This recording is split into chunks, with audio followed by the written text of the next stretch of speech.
किसी समय की बात है, हिमालय के शिखर पर ब्रह्मा, विष्णु और महेश का सम्मिलन हुआ। तीनों देवों ने मन में संकल्प किया कि वे एक विशेष रूप में प्रकट होंगे। इसके लिए उन्होंने एक अद्वितीय प्रतिभा को जन्म दिया, जिससे एक नया देवता उत्पन्न हुआ।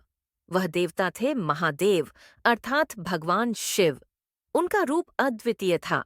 वे त्रिनेत्र धारण करने वाले, जटाधारी, गंगा के धाराओं को धारण करने वाले, भस्मलिपि और सर्पारूप में अवतरित होने वाले थे। एक बार शिवजी की तपस्या में इतनी शक्ति इकट्ठी हो गई कि वह धरती को हिला देने वाली थी। तब देवताओं ने ब्रह्मा से शिवजी को शांत करने का उपाय पूछा। ब्रह्मा ने एक काल्पिक राक्षस वृकासुर का जन्म कराया। वृकासुर ने ब्रह्मा की कृपा पाकर अत्यंत तपस्या की और ब्रह्मा को प्राप्त किया। उसने ब्रह्मा से वरदान मांगा कि वह किसी के सिर में हाथ रखकर उसे संहार कर सकता हो। ब्रह्मा ने उसे यह वरदान दे दिया। वृकासुर ने वरदान प्राप्त करके ब्रह्मा जी को धन्यवाद दिया और फिर शिव जी को मारने की योजना बनाई। वह शिव जी के पीछे पीछे धावने लगा। शिवजी ने देखा कि वृकासुर उनकी हरकतों को देख रहा है और उसकी मारने की योजना बना रहा है। तब उन्होंने विशेष तरीके से वृकासुर को मोह दिया। शिवजी ने वृकासुर को कहा, मैं तुम्हारे गुरु बनना चाहता हूँ।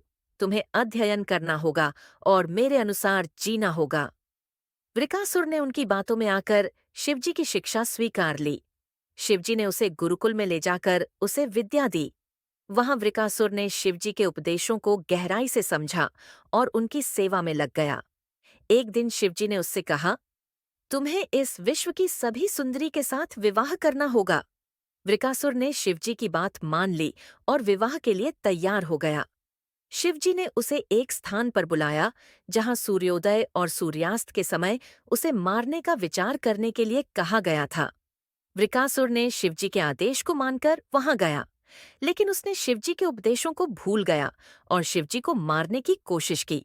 उसी क्षण शिवजी ने उसके मन में जलती राख की भांति छेड़कर उसे मार दिया। इस प्रकार वृकासुर की भूल ने उसे स्वर्ग में पहुंचा दिया। इस घटना से यह सिद्ध हुआ कि भगवान शिव की बुद्धि और उनकी छल से कोई भी माया में फंसा हुआ व्यक्ति उससे मुक्ति प्राप्त कर सकता है। शिव जी की अनंत कथाओं ने हर युग में उनकी अद्वितीयता और परम शक्ति का चित्रण किया है।